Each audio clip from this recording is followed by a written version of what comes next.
Aujourd'hui, je vais vous parler d'une collaboration entre le CIE de la Haute-Vienne et le laboratoire Géolab de l'Université de Limoges dans le cadre d'une thèse donc en contrat CIFRE.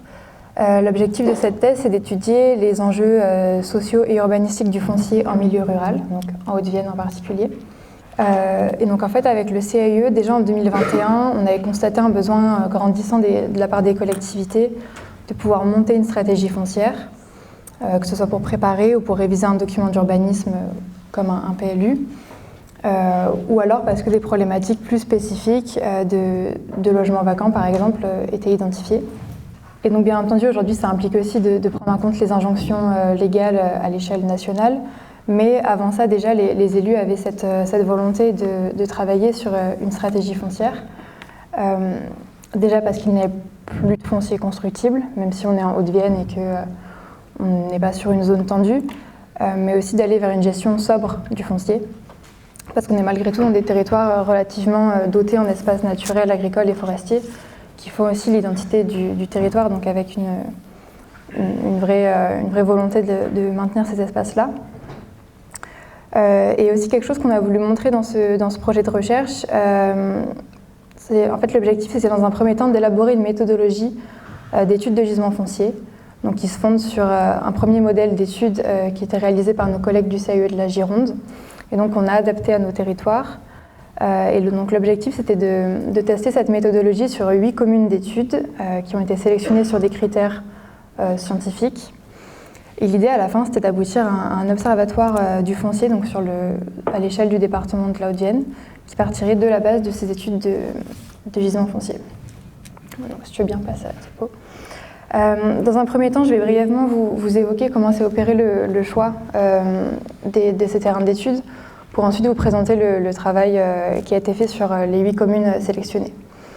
Donc cette étape de définir un échantillon de communes, elle devait donc à la fois répondre aux exigences de la recherche académique, pour pouvoir y appliquer ensuite des méthodologies statistiques, mais aussi qualitatives, et également donc, aux exigences d'un travail plus opérationnel au CIE.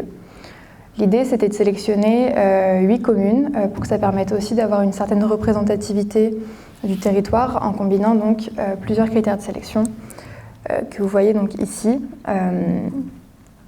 Donc sur les 11 territoires communautaires qu'on a sollicités pour présenter cette offre de service des études de gisements fonciers, on a pu se rendre dans 4 territoires communautaires pour le présenter. Et en fait, l'idée, c'était de lancer un appel à candidature suite à cette présentation pour connaître les communes qui seraient intéressées pour bénéficier d'une étude de gisements fonciers.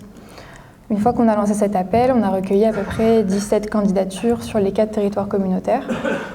Et donc l'idée, c'était de prendre 2 communes par territoire communautaire pour que ce soit plus équitable. Et donc pour les choisir, on a utilisé les critères que vous voyez juste ici. Donc, le postulat de départ, c'était de dire que c'était possible de mettre en œuvre une stratégie foncière sur des territoires ruraux de calibres différents. Donc un premier critère, c'était évidemment celui de la densité.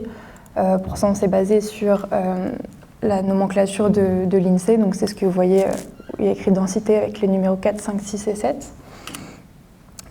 Et d'autre part, l'objectif, c'était aussi de prendre des communes qui avaient des documents d'urbanisme différents, donc des communes qui étaient sur un PLU, d'autres sur un PLUI, d'autres qui étaient encore en carte communale, également des communes qui étaient en cours de révision de leurs documents et d'autres non, et enfin donc, des communes qui se trouvaient dans le périmètre d'un SCOT et d'autres pour lesquelles ce n'était pas le cas. Et donc un dernier critère que vous voyez en fait dans le tableau du haut qui est croisé avec celui de la densité, c'est un critère qui va de 0 à 3 et que j'ai basé en fait sur le degré de préservation du territoire. Donc 0 à 3, ça correspond au nombre de labels, de classements et de périmètres géolégaux dont disposent les communes. Donc ça va des zones Natura 2000, des SNIEF, des sites inscrits classés, les labels plus beaux villages de France ou aussi les périmètres monuments historiques, donc avec des degrés de contraintes juridiques différents forcément. Et donc l'idée en fait c'était de montrer qu'on peut tester des modèles de sobriété foncière dans des territoires où de fait on a déjà une contrainte en matière d'urbanisme liée au cadre architectural, naturel et paysager. Donc en choisissant des communes très préservées et d'autres qui l'étaient un petit peu moins. Et donc ça nous a donné cet échantillon que vous voyez sur la carte à droite, donc des communes qui finalement ne sont pas trop mal réparties sur le département, même si on a pu se rendre que dans 4 communautés de communes. Donc si j'en viens maintenant à l'étude de gisement foncier, ces études elles visent à identifier le foncier bâti, non bâti, public, privé, qui est disponible ou qui est susceptible de muter pour débloquer un manque de ressources foncières et donc accueillir de nouvelles populations. Nous, au CAU, on a réalisé des études que sur le périmètre du centre-bourg, dans la majorité des cas. Le choix du périmètre, c'est une étape qui vient en amont de la réalisation de l'étude. C'est un périmètre dont on discute avec les élus. Mais aussi, nous, on incite en fait à recentrer le périmètre sur la centralité principale, puisque c'est plus dans la logique des choses d'aller penser de nouvelles constructions ou d'aller réinvestir du bâti dans les secteurs où il y a déjà les réseaux, il y a déjà quelques commerces, services, l'école, les axes principaux. Et donc ensuite, en termes de méthode, cette étude elle se découpe en différents volets. Donc vous voyez sur la frise en dessous qu'on a principalement un volet diagnostic et un volet orientation. Donc dans la partie diagnostic, ce que vous voyez ici, on a un premier volet où en fait c'est un diagnostic socio-démographique. Ça permet de faire un état des lieux des évolutions et des dynamiques démographiques sur la commune. On a également l'analyse des variations du sol naturel et migratoire.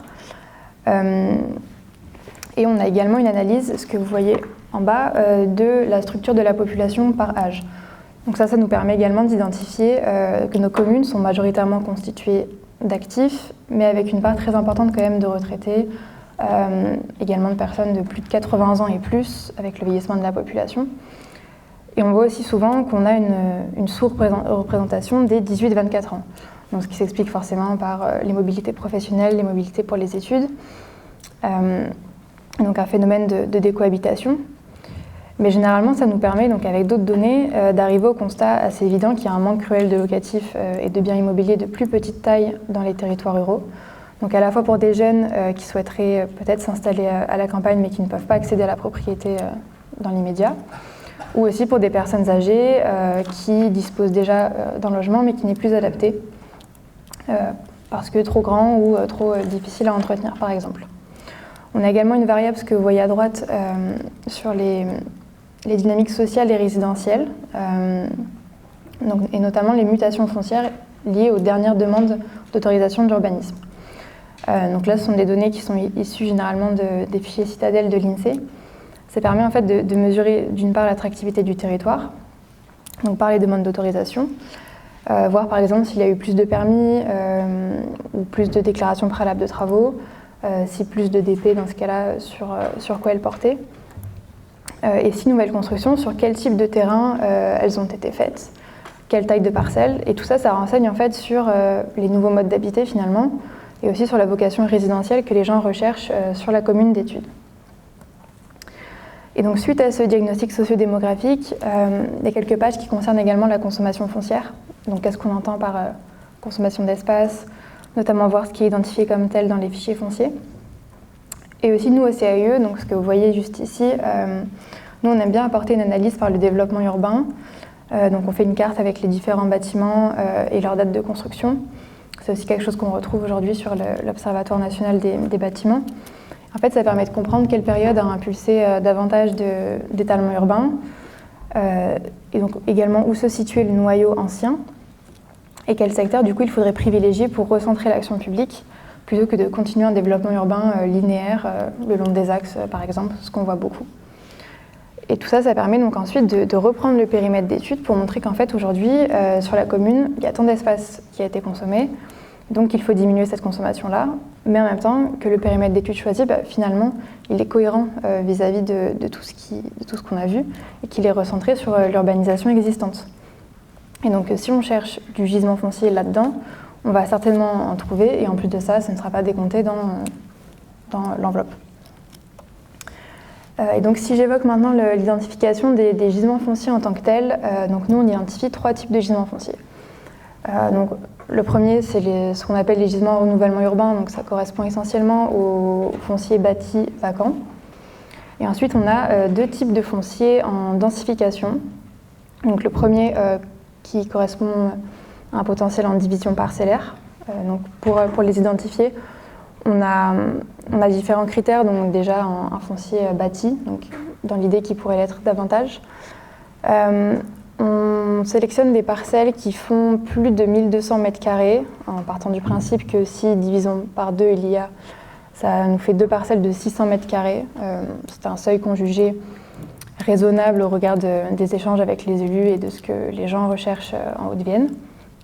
Également donc, des critères de l'emprise du bâti existant et de sa localisation pour que ça permette une autre implantation potentielle. Et également un critère de topographie, donc en cherchant des terrains avec une topographie faible à modérée, puisque l'objectif c'est de limiter quand même au maximum les terrassements. Et de la même manière, on identifie donc des gisements en densification, mais cette fois qui sont davantage des dents creuses ou des parcelles non bâties. Et donc dans la même logique, on identifie une superficie minimale de 600 mètres carrés et également donc, des critères de topographie faible à modérée. Et donc ici, maintenant je vais vous évoquer nos 3 cas d'études que vous allez voir cet après-midi. Ici vous avez la commune de Châteauneuf-la-Forêt. On a un potentiel foncier assez important, ça correspond à un peu plus de 30 hectares. Et la particularité de la commune, c'est qu'elle dispose quand même de parcelles de taille importante, vous le voyez sur la carte, voire très importante pour certaines en cœur de bourg. Donc forcément, ça fait qu'il y a un potentiel foncier en densification qui est très important, surtout pour ce qui est de la division parcellaire. On a également un petit peu de bâti vacant dans le centre ancien, au niveau d'une rue en particulier surtout, notamment en allant vers le champ de foire. Si on passe maintenant à la commune de La Jonchère-Saint-Maurice, là on a également un potentiel foncier d'une 30aine d'hectares, ce qui est quand même assez important parce que on le voit bien sur la carte, on n'est quand même pas sur la même superficie de centre-bourg que Châteauneuf-la-Forêt. La particularité de la commune, c'est qu'elle a un bourg bipolaire, donc vous avez en haut le noyau plutôt ancien au nord, plutôt donc à l'est un quartier résidentiel plus récent à proximité du plan d'eau, et au sud vous avez le pôle de la gare. Et qui en plus de ça, comparé au reste de la commune, le pôle de la gare concentre beaucoup de bâtis vacants et dégradés et ne bénéficie pas d'une qualité paysagère très importante comparée au reste de la commune pour le coup. Et on a également pas mal de potentiel en densification, mais que nous on a jugé à relativiser, ce que vous voyez surtout à l'est, parce qu'on est quand même sur des parcelles de taille plus réduite, qui sont souvent enclavées en cœur d'îlot. Donc c'est pas du foncier qui est forcément mobilisable dans l'immédiat, en plus du fait que l'essentiel des parcelles soit privé évidemment, comme dans la majorité des cas. Et ensuite, donc, pour la dernière commune, donc Rochechouart, on a aussi un potentiel important, beaucoup de bâtis vacants dans le centre ancien. Là, c'est une vraie problématique parce que vraiment le bâti vacant est centré au même endroit. Il y a certains îlots où c'est vraiment l'entièreté qui est vacante. On est aussi sur du bâti très resserré, vraiment la structure de la ville médiévale avec un centre ancien qui surplombe le reste du bourg à proximité du château. Et le potentiel en densification est également intéressant, surtout sur un quartier au nord-ouest, qui est finalement à proximité immédiate des commerces et services du centre-bourg. Donc voilà une réflexion globale à avoir sur ce secteur. Et donc suite à l'identification des gisements fonciers, une autre étape de l'étude, c'est une analyse des espaces publics du bourg. Là, le parti pris du CAE, et ça a déjà été évoqué juste avant, c'est de dire que pour mener à bien une stratégie foncière, tenir compte de l'espace public et du cadre de vie environnant, c'est primordial. Et on ne peut plus uniquement penser le foncier par le seul prisme résidentiel de l'habitat. On le sait aujourd'hui, la majorité des communes manquent de foncier constructible. Pourtant, malgré ce qu'on entend, la construction de maisons individuelles sur une parcelle non bâtie, donc le modèle pavillonnaire, reste quand même un des modes d'accession à la propriété et un des modèles d'habitat les plus plébiscités chez les Français. Donc bien entendu, il y a des gens qui souhaiteraient investir de l'ancien, mais ne plus avoir de terrain constructible qui fasse minimum 800 mètres carrés, donc je parle pour les standards de la Haute-Vienne, en tant que maire, c'est aussi se priver d'une partie de la demande de futurs habitants finalement. Et donc ça signifie aussi qu'il faut repenser l'attractivité de son territoire, en disant que oui, mon territoire peut attirer des individus pour d'autres raisons que juste de grandes parcelles constructibles. Dans beaucoup de communes, on a des centres-bourgs qui présentent des caractéristiques intéressantes, ce que vous voyez sur le schéma qu'on a fait avec mon collègue du CAE. En fait, on a des formes urbaines particulières qui laissent souvent place à des recoins végétalisés sur un vallon, donc des espaces publics plus intimes. C'est aussi pour ça que la partie analyse des espaces publics, elle est intéressante, parce qu'on a quand même un vrai potentiel d'espace public de qualité. Et à côté de ça, on a aussi du bâti de bourg qui est vacant, mais qui est quand même souvent implanté sur de petites parcelles de terrain. Donc une superficie qui n'est pas forcément suffisante au regard des attentes des gens, mais on peut imaginer que combiné à une proximité des commerces et services, d'espaces publics plus qualitatifs, finalement, ça peut peut-être attirer des gens qui, à l'origine, cherchaient davantage une grande parcelle pour faire construire une maison individuelle dans des quartiers plus éloignés du centre-bourg, mais voilà, finalement, ça peut changer le regard aussi là-dessus. Et je ne parle pas non plus des communes qui disposent d'une gare comme à la Jonchère-Saint-Maurice, c'est quand même vraiment une plus-value aujourd'hui, notamment pour des gens, par exemple, qui viendraient travailler à Limoges tous les jours.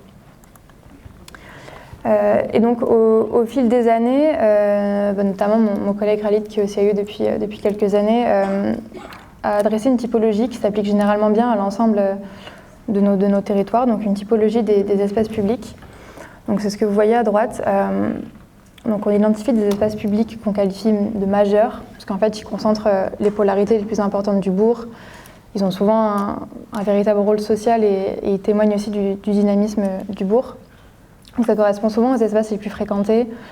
Donc en fonction des communes, ça peut être la place de la mairie, la place de l'église, le lieu où on retrouve les équipements sportifs aussi. On a également les espaces qu'on qualifie de secondaires, donc des portes du centre ancien. Eux, ils sont localisés stratégiquement du coup, puisqu'ils s'insèrent entre les différentes strates urbaines du bourg. Dans la même logique, on a les espaces publics du centre ancien, qui eux sont localisés forcément dans les strates les plus anciennes, et qui à l'origine correspondaient vraiment à la ville à pied, où vraiment c'était propice à la déambulation.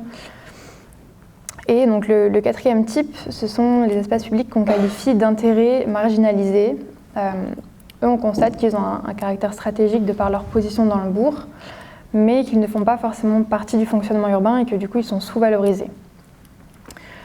Et souvent, donc, le cinquième type que vous voyez, on évoque ce qu'on appelle les dilatations de l'espace public.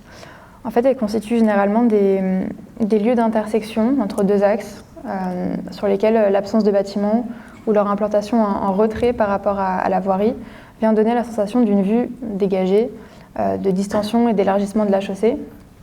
Et souvent, c'est ce qui fait qu'en termes de perception, notamment les automobilistes qui arrivent dans le bourg ne respectent pas forcément la vitesse de 50 km/h qui est prescrite. Et c'est aussi pour ça que souvent, on a des problématiques, des enjeux sécuritaires dans nos bourgs ruraux. Et donc ce sont des espaces quand même importants à prendre en compte parce qu'ils peuvent permettre de repenser les circulations, le partage des usages entre automobilistes, piétons, cyclistes sur certains secteurs. Donc ensuite, dans l'étude, on vient rentrer davantage dans le détail sur chacun de ces espaces publics. Là, vous avez l'exemple d'un espace public de centre ancien qu'on avait traité à la Jonchère-Saint-Maurice. Et donc là, vous avez la carte en fait, de l'ensemble des espaces publics sur le bourg. Et là, ensuite, vous avez un autre exemple de la manière dont on traite justement les espaces secondaires, donc les portes et les dilatations de l'espace public. Donc parfois, cette partie sur l'analyse des espaces publics, elle vient juste avant en fait, donc les orientations d'aménagement. Et c'est aussi l'occasion souvent d'élargir encore la focale sur les questions de mobilité, par exemple. Donc là, on voit qu'on vient vraiment questionner l'habiter au sens large. On n'est vraiment pas du tout centré uniquement sur l'habitat, mais on se pose vraiment la question de où est-ce que les gens vont faire les courses, où est-ce qu'ils vont travailler, comment on se déplace, quels sont les lieux de rencontre sur la commune. Et donc là, par exemple, sur la commune de la Jonchère, on avait fait une brève parenthèse, donc mobilité justement, en lien avec le passage d'une voie qui s'appelle la D50, c'est ce que vous voyez sur le tracé en orange sur la deuxième carte. Et donc cette voie qui était en fait propice à la création d'une armature qui favorise les mobilités douces, un petit peu sur le modèle de la ville du quart d'heure. Donc voilà, c'est pour ça que j'avais mis cet exemple que vous voyez en bas à droite. Et donc pour en finir avec l'étude de gisement foncier, on propose ensuite des orientations d'aménagement. C'est vraiment pas une stratégie foncière toute faite. Et en général, on propose d'ailleurs un périmètre d'intervention prioritaire sur les communes, sur lesquelles il serait jugé stratégique d'avoir une action de la puissance publique en premier lieu sur ces secteurs-là, que ce soit sur des biens fonciers à acquérir par exemple, ou sur des espaces publics à requalifier. Et donc je vais balayer en fait rapidement les 3 communes, comme ça va permettre de donner quelques éléments aussi pour l'après-midi. Et donc là, vous avez donc, encore une fois le cas de la Jonchère. En termes de gisement foncier, donc je l'ai dit tout à l'heure, un enjeu c'est vraiment la vacance, surtout au niveau du centre ancien et du pôle de la gare. On a vraiment du bâti en mauvais état, même si c'est du bâti qui est pourtant stratégique parce qu'il est vraiment localisé à proximité d'espaces publics intéressants. On a un plan d'eau. Et sur ce qui est de la densification, donc, comme je l'ai dit, on a pas mal de parcelles qui répondent à nos critères, mais ce qui est plus urgent, ce sont surtout des parcelles qui sont inscrites au titre d'une OAP dans le PLU actuel, PLU qui a été révisé en 2016. Et la collectivité en l'état n'arrive pas à trouver de porteurs de projets parce que ces OAP sont jugées aussi trop contraignantes. Donc là aussi, c'était la question de est-ce qu'on engage une révision du document. Et un autre élément, donc, c'est sur ce secteur résidentiel à l'est du bourg que je vous évoquais, qui semble assez replié sur lui-même et qui bénéficie en fait d'une qualité urbaine moindre. On manque vraiment de qualité sur les clôtures, les limites séparatives. Ça donne un peu un effet de cabanisation sur ce secteur, qui est à proximité de la gare. Donc il faudrait voir de quelle manière on pourrait notamment rattacher ce quartier au reste du bourg. Donc quand même un travail à faire sur l'espace public. Et donc là, on est sur le cas de la commune de Châteauneuf-la-Forêt, que vous allez aussi voir cet après-midi. Là, on avait défini 3 périmètres d'intervention, pour le coup, parce qu'on était sur un bourg de taille assez conséquente. Et donc le premier, donc le numéro 1 que vous voyez, il se situe vraiment en cœur de bourg, à proximité de la mairie. C'est un périmètre qui dispose d'un potentiel foncier en densification assez important, surtout une parcelle centrale que vous voyez. Qui dispose d'une maison bourgeoise qui est vacante. Et c'est une parcelle intéressante parce qu'elle permet de relier notamment le centre ancien à un quartier plus récent, les quartiers pavillonnaires plus à l'est. Le deuxième périmètre d'intervention, donc, que vous voyez en haut, il est à proximité du lac.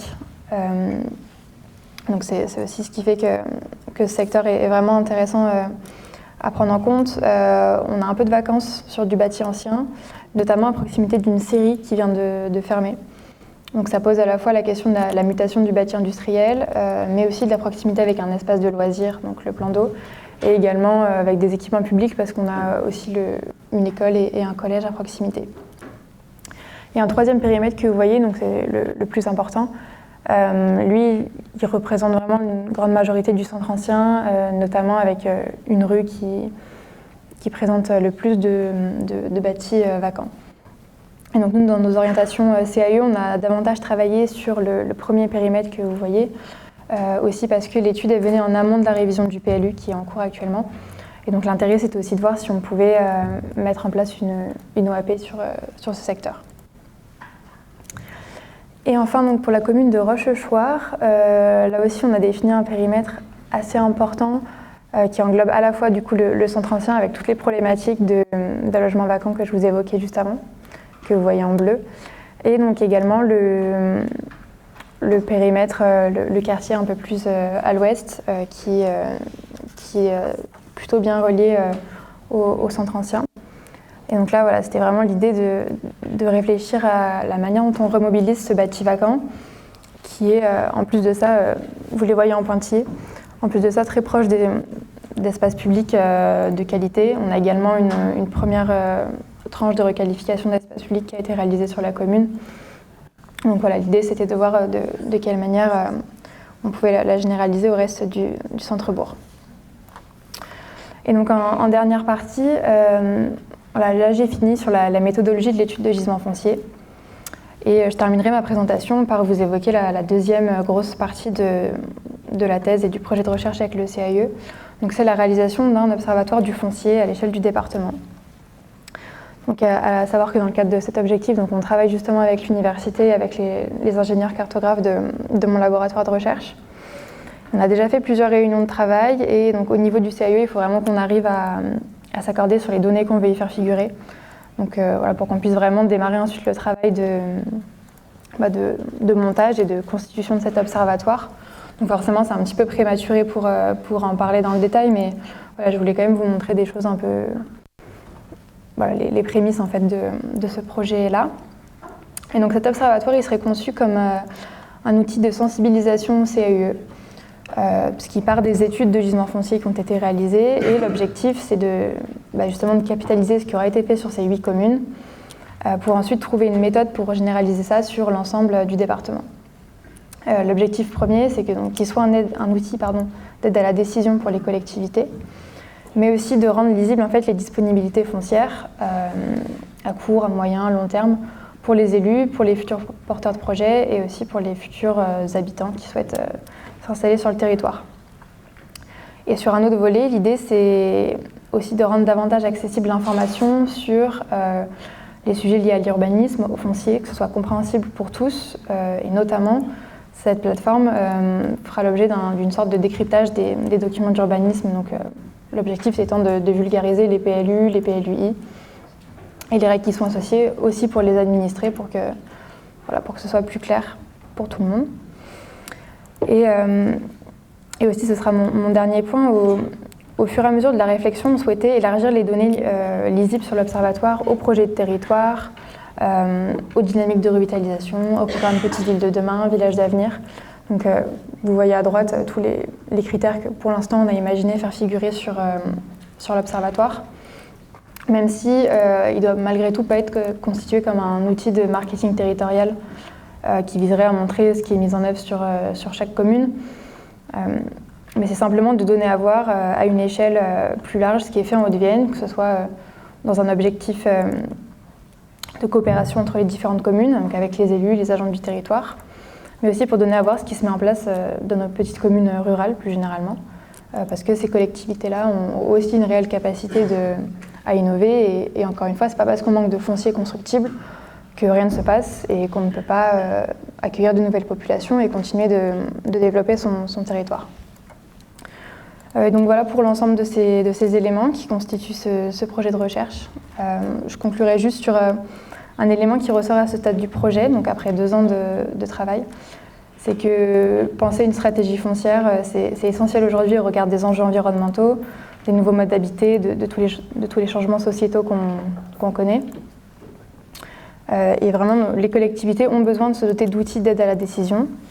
Néanmoins, nous, ce qui pose comme question, étant donné qu'on est quand même sur une expérimentation, on n'est pas sur une stratégie foncière très fondée, c'est quand même le passage à une phase plus opérationnelle. Une fois tous ces gisements fonciers identifiés, comment on les mobilise concrètement et aussi dans le meilleur des temps, surtout que lorsqu'on est dans le cas de figure de foncier privé. Donc voilà, en espérant aussi que les échanges de ce club et que les ateliers de cet après-midi puissent éclairer un petit peu ces pistes de réflexion.